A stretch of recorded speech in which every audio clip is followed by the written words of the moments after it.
स्वागत है आपका द न्यूज में। अभी शराब घोटाले में कई सारे आम आदमी पार्टी के नेताओं का नाम तो आया ही था।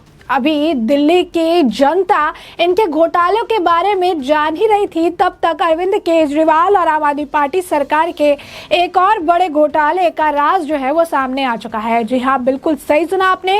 और यह राज जो है बीजेपी के एक नेता द्वारा खोला गया है और उन्होंने बैक टू बैक कई सारे ट्वीट करके इस घोटाले के बारे में जनता को जानकारी दी है और बताया है कि किस तरीके से जो नई सेवा जो शुरू की जा रही है अरविंद केजरीवाल सरकार के द्वारा, उसमें भी घोटाला ये करने की फिराक में है। आखिर क्या है यह सेवा, क्या कर रहे हैं बीजेपी के नेता, ट्वीट किस तरीके से इसे भी एक नया घोटाला बताया जा रहा है, एक एक करके विस्तार से समझिए।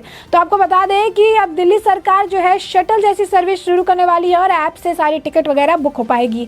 तो दिल्ली के लोगों के लिए अभी जो है आपको बता दें कि केजरीवाल सरकार द्वारा प्लान बनाया गया है, जिसमें दिल्ली की सड़कों पर प्रीमियम ऐप बेस्ड बसों को आप दौड़ते हुए देख सकते हैं। इन बसों को शटल की तर्ज पर शुरू किया जाएगा। शटल एक प्राइवेट बस सर्विस है जो ऐप बेस्ड है, यानी आप इसका टिकट ऑनलाइन बुक कर सकते हैं। सरकार इस बस सर्विस को इस साल अक्टूबर तक शुरू कर सकती है। और टॉय यानी टाइम्स ऑफ इंडिया के मुताबिक दिल्ली के ट्रांसपोर्ट मंत्री कैलाश गहलोत ने बताया कि बस सर्विस को शुरू करने का मकसद पब्लिक ट्रांसपोर्ट को बढ़ावा देना है। लोग अपनी गाड़ियों का इस्तेमाल कम करेंगे और बस से ज्यादा इस्तेमाल करेंगे। इससे सड़क पर बड़ी गाड़ियों से होने वाला जाम भी कम होगा और लोगों का समय भी बचेगा। जल्दी इस योजना को कैबिनेट की मंजूरी मिलने के बाद लागू कर दिया जाएगा और अक्टूबर तक बसों को चलाया जाएगा। कैबिनेट मंजूरी के बाद इसका मिनिमम किराया भी तय जो है कर दिया जाएगा। अब ऐसे में ये ऐप के जरिए ये शुरू होने वाला था और इसी बीच अब इसी खबर के बाद जो है बैक टू बैक ट्वीट देखने के लिए मिले। किसके द्वारा ट्वीट दिए देखने के लिए मिले, तो आपको बता दें कि BJP state president Virendra Sachdeva द्वारा जो है ट्वीट किया गया। उन्होंने लिखा, सीएम अरविंद केजरीवाल, बताइए कि उनकी सरकार किस आधार पर ऐप आधारित प्रीमियम बस सेवा को पूर्ण जीवित कर रही है, जिसे 2016-17 में छोड़ना पड़ा था। उन्होंने एक और ट्वीट लिखा कि केजरीवाल सरकार का ऐप आधारित प्रीमियम बस सर्विस घोटाला आम आदमी पार्टी के लिए प्राइवेट एग्रीगेटर्स के चंदे के खेल के अलावा और कुछ भी नहीं है। वहीं उन्होंने एक और ट्वीट किया और उसमें उन्होंने लिखा, 2016 में ऐप आधारित प्रीमियम बस सेवा को रोक दी गई थी क्योंकि परिवहन विभाग के अनुबंध कैरिज नियम इसकी अनुमति नहीं देते हैं।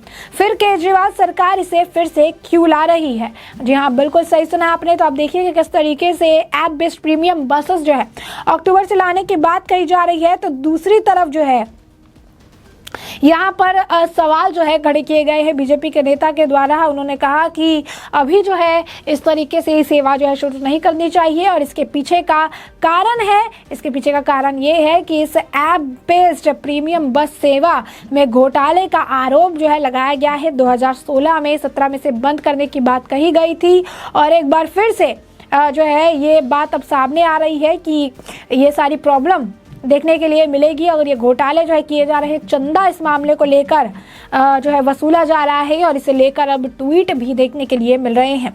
तो ये सरकार द्वारा किया गया है कि 2-3 महीने में जो है जल्दी से इसको चालू करने की बात कही जा रही है। ट्रायल रन भी इसका जो है किया जाएगा।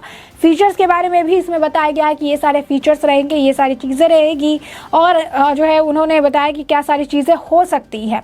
तो यही नहीं, आपको बता दें कि app based premium bus service जो है वो अगले आपको बता दें 2016 में भी इनका एक ट्वीट था कि वो ट्वीट करके वो चालू कर रहे हैं, आगे बढ़ा रहे हैं, लेकिन उसमें भी प्रॉब्लम हुआ था। और इसमें प्रॉब्लम ये हुआ था कि उस वक्त भी जिस तरीके से नियमावली थी, जिस तरीके से चीज़ें थी, उसे लेकर आधार पर एलजी द्वारा इसे रिफ्यूज़ कर दिया गया था और इसके बाद फिर से अब इसे वापस से बहाल किया जा रहा है, फिर से ये इसे लेकर आ रहे हैं। बता दें आपको कि 2016 में जब ये प्रॉब्लम हुई थी तो उस वक्त जो दिल्ली के उपराज्यपाल थे बैजल जी, उनके द्वारा इसे लेकर और टिप्पणी गई थी। उन्होंने इसे लेकर कहा था कि रूल के हिसाब से नहीं है और साथ ही साथ उन्होंने उस वक्त ट्रांसपोर्ट कमिश्नर को 3 हफ्ते के अंदर इस मामले को लेकर जवाब देने की बात भी कही थी। तो अब आप देखिए किस तरीके से वापस इस app based premium bus service को ये वापस से लेकर आ रहे हैं और कह रहे हैं कि टिकट जो है ऑनलाइन बुक हो सकता है, सारी चीज़ें जो है हो सकती है। और इसके बाद वीरेंद्र गुप्ता जो हैं वो भी इसे लेकर यही कह रहे हैं कि एसीबी ने भी इस app based premium bus service को लेकर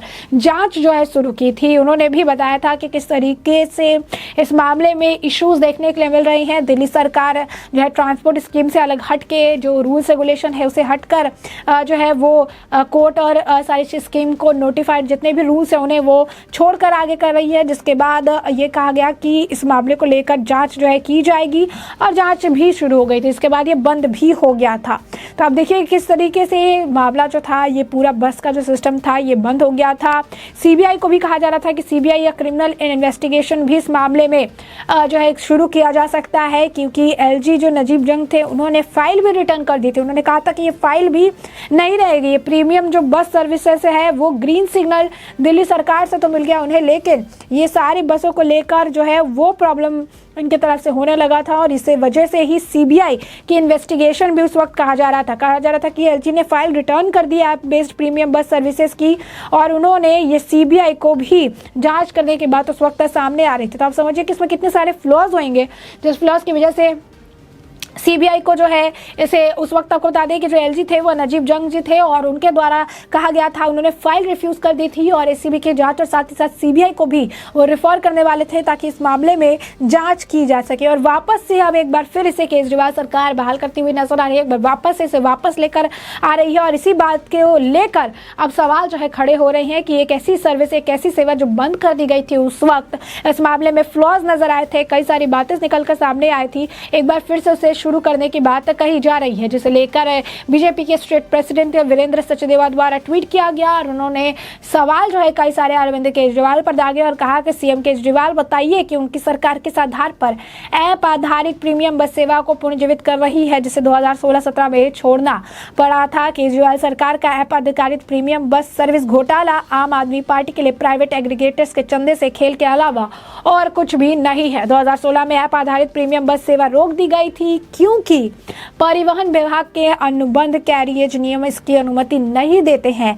फिर केजरीवाल सरकार इसे फिर से क्यों आखिर ला रही है, ये कई सारे सवाल हैं। तो ये सारी चीजें आप देख सकते हैं कि काफ़ी कुछ जो है किया गया। वहीं कुछ लोग हैं वो लिखते हैं कि अध्यक्ष जी डीटीसी बस में मेट्रो कार्ड चलाने हेतु करोड़ों का प्रचार किया गया, लेकिन जो है वो ये कर नहीं हुआ, जिसको करोड़ों रुपए विज्ञापन पर वो फिजूल खर्ची की गई। इन्हें अनेकों बेकार कार्य हैं जो दिल्ली सरकार ने सिर्फ विज्ञापनों में करोड़ों फिजूल खर्ची पर चलाया है, उनका ऑडिट भी होना चाहिए। तो वहीं दूसरी तरफ एक और व्यक्ति लिख रहे हैं कि इसी तरीके से जो है ये काम इनके द्वारा किया जाता है, फिजूल खर्ची जो है इनके द्वारा की जा रही है, जनता के पैसे जो है इस तरीके से निकाले जा रहे हैं। तो वहीं यहाँ पे घोटाला बताया है, इन्होंने साफ तौर पर यही कहा है कि प्राइवेट एग्रीगेटर्स के चंदे के खेल के अलावा ये कुछ नहीं है, ये चंदा वसूलने का जो एक तरह से इनका काम है, जिसकी वजह से एक ऐसी स्कीम को ये वापस से ला रहे हैं, वापस से पूर्ण जीवित कर रहे हैं, जिसे 2016-17 में छोड़ना पड़ा था। जैसे कि हमने आपको बताया कि उस वक्त भी इसे लाने की जब बात हुई थी उस वक्त के एलजी ने इसे रिफ्यूज कर दिया था, मना कर दिया था और इस मामले में एसीबी और उसके बाद सीबीआई की एंट्री होने की बात कही जा रही थी कि इस मामले में जांच कराई जाएंगी क्योंकि इसमें काफ़ी ज़्यादा फ्लॉज हैं। और एक बार फिर से अगर आप देखेंगे तो अब केजरीवाल इसे शुरू करने की बात कर रहे हैं, कह रहे हैं कि 2-3 महीने में ट्रायल हो जाएगा और अक्टूबर से इसे शुरू कर दिया जाएगा। कैबिनेट अगर फाइल को पास कर देती है तो इस मामले को जल्द से जल्द आगे बढ़ाया जाएगा। तो ऐसे में हमने आपको पूरा मामला जो है बड़े विस्तार से बताया कि पूरा मामला क्या है और इस पूरे मामले पर आपकी भी जो राय हो हमें कॉमेंट सेक्शन में कॉमेंट करके ज़रूर साझा करिए। धन्यवाद।